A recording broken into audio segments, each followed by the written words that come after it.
Donc on a une loi binomiale de paramètres 100 et 0,2, calcule l'espérance. Donc l'espérance d'une loi binomiale c'est n fois p, donc 100 fois 0,2. Ça va donc faire 20. Donc toujours une loi binomiale, calculer p de x égale à 30. Donc là avec votre calculatrice. Donc là avec la Casio, puisque j'ai fait l'autre exercice avec une Texas je crois. Donc menu, distribution, menu statistique, distribution, binomiale. Comme c'est égal à 30, c'est la touche BPD. Donc ici, donc x est égal à 30. J'ai combien de valeurs n est égal à 100. La probabilité du succès c'est 0,2. Et donc 0. Donc 5, 10, 5, 10 moins 3. Donc ça va nous faire 0,0052. 0,0052. Je veux les résultats 10.4. Donc P de x inférieur ou égal à 28. P de x inférieur ou égal à 28. Donc distribution, toujours la touche binomiale. Là c'est BCD, puisque c'est du cumul. Inférieur ou égal à 28. Donc 28. Donc 0,997,99. Donc à l'arrondi, donc ça va nous faire 0,9800. 0,9800.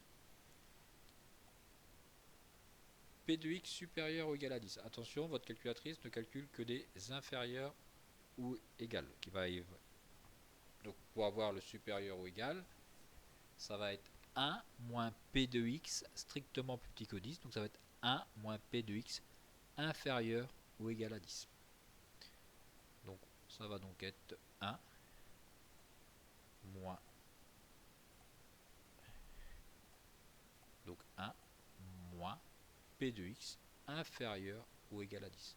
Donc on va le mettre. Donc on va pas pouvoir l'avoir comme ça. Donc menu statique comme d'habitude, menu statistique, distribution, binomial. Donc comme ça va être inférieur ou égal, la touche BCD. On a dit inférieur ou égal à 9. Pour éviter d'avoir à recopier le résultat, je vais mettre le résultat dans une liste. Donc dans la liste numéro, on va dire 1. Donc ça va mettre le résultat dans la liste 1. Donc ça va faire 0,00023. Donc ça va être 1 moins ça. 1 moins ce nombre-là.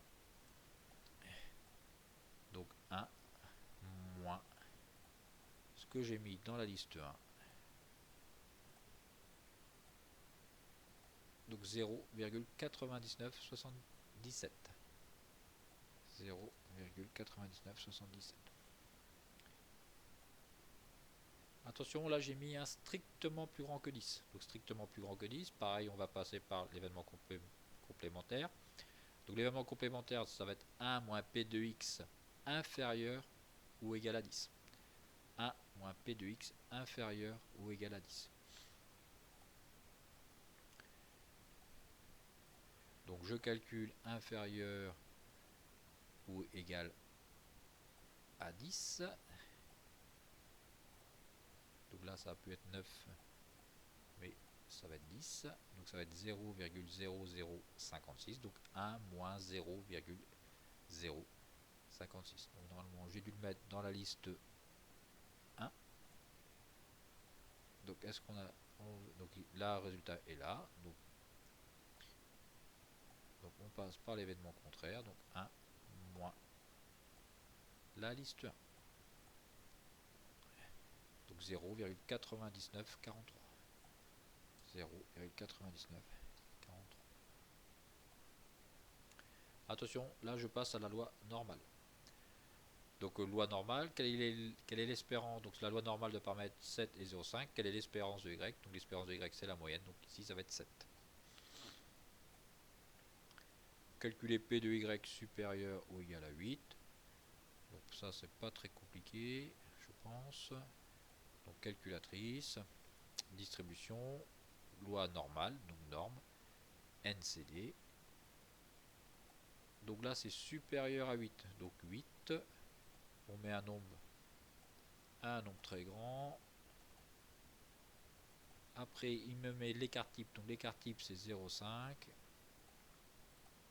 L'écart type 0,5. Et la moyenne, ici, j'ai mis 7. Et mon résultat, donc 0,023. 0,022. Et après le 2, c'était un 7. Donc en arrondissant, ça va faire 8. Donc 10-4, hein, toujours 10-4. Entre 4 et 6, donc entre 4 et 6, donc pas très compliqué non plus. Peut-être même plus facile que l'autre. Donc entre 4 et 6, les bornes, il suffit de mettre 4 et 6. Donc 0,0,27. 0,0022 et avec l'arrondi. Une probabilité toujours un nombre compris entre 0 et 1, bah oui. Alors même si je me suis, donc même si vous avez fait ce devoir sous forme de GAEC, il faut au moins, au minimum, comprendre ce que vous me rendez. Donc c'est bien d'avoir 20 en devoir maison. Ça. Je suis toujours content de vous mettre des bonnes notes. Donc même si je me suis fait aider pour réaliser ce devoir, je dois savoir utiliser ma calculatrice, savoir utiliser la loi binomiale, savoir utiliser la loi normale.